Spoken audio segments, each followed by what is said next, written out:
सुप्रभात बच्चों, मैं डॉक्टर आशुतोष मिश्र आज 8वीं कक्षा के लिए कारक एवं कारक भेद पर बात करूंगा।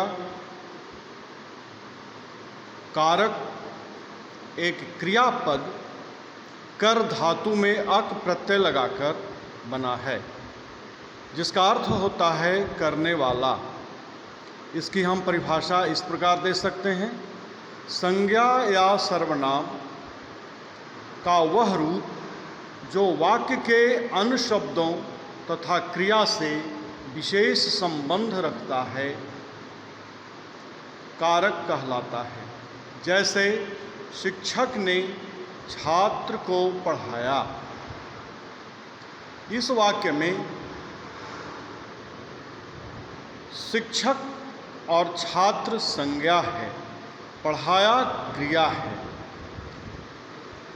तो यहाँ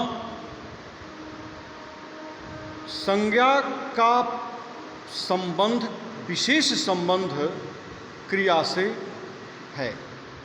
हम लोग कह सकते हैं कि बिना क्रिया के यह वाक्य पूरा होगा ही नहीं।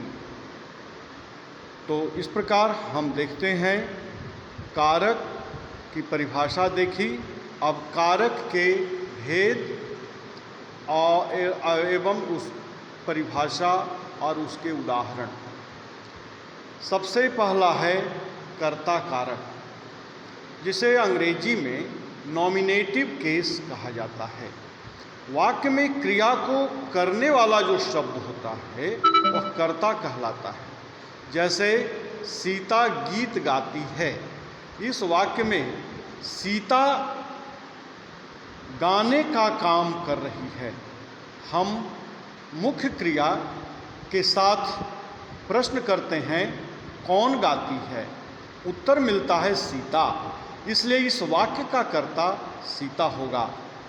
जब कर्ता में शून्य विभक्ति हो तो मुख्य क्रिया में कौन प्रश्न लगाया जाता है, तब कर्ता का पता चलता है। लेकिन जब कर्ता में ने चिन्ह लगा हुआ हो तब हम मुख्य क्रिया में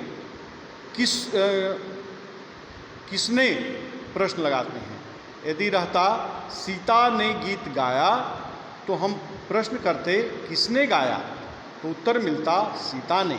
इस प्रकार हमें कर्ता का पता चलता कि यहाँ सीता करता है। दूसरा है एक्यूसेटिव केस, यानी कर्म कारक। इसको अंग्रेजी में एक्यूसेटिव केस कहा जाता है।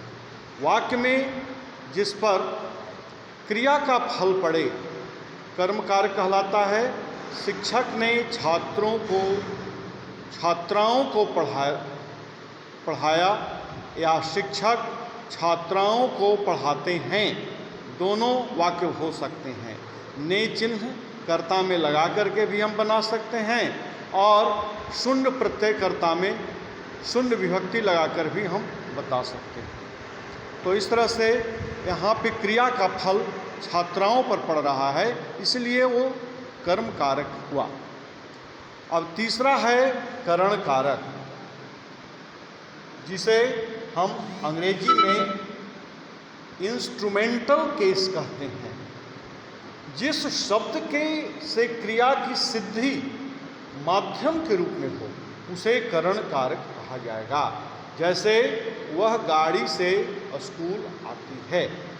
इसमें गाड़ी से माध्यम है, आने क्रिया का माध्यम है गाड़ी से, इसलिए यहाँ गाड़ी से में करण कारक होगा। चौथा है संप्रदान कारक, जिसे हम लोग अंग्रेजी में डेटिव केस कहते हैं। जो शब्द किसी को देने के अर्थ में प्रयुक्त हो। संप्रदान शब्द में दान लगा हुआ है, यानी देना, दान का अर्थ ही देना है। वो ऐसा कोई उदाहरण मिले, जैसे सीता ने गीता को पुस्तक दी, तो यहाँ जो को विभक्ति है वो कर्म कारक की नहीं बल्कि संप्रदान कारक की विभक्ति है। संप्रदान कारक की दो विभक्ति चिन्ह है, को और के लिए। तो यहाँ पे जो सीता को है उससे पुस्तक चूंकि दी जा रही है, इसलिए यहाँ सीता को में संप्रदान कारक होगा। अब पांचवा है अपादान। अपादान कारक जिसे एबलेटिव केस अंग्रेजी में कहते हैं। अपा का अर्थ होता है अलग होना, जुदा होना, यानी जिस शब्द से अलगाव या जुदाई का भाव हो उसे अपादान कारक कहते हैं। पेड़ से पत्ते गिरते हैं, इसमें पेड़ से पत्ते अलग हो रहे हैं, जुदा हो रहे हैं, इसलिए यहाँ पेड़ से में अपादान कारक होगा। छठा है संबंध कारक, जिसे जीनिटिव केस कहा जाता है।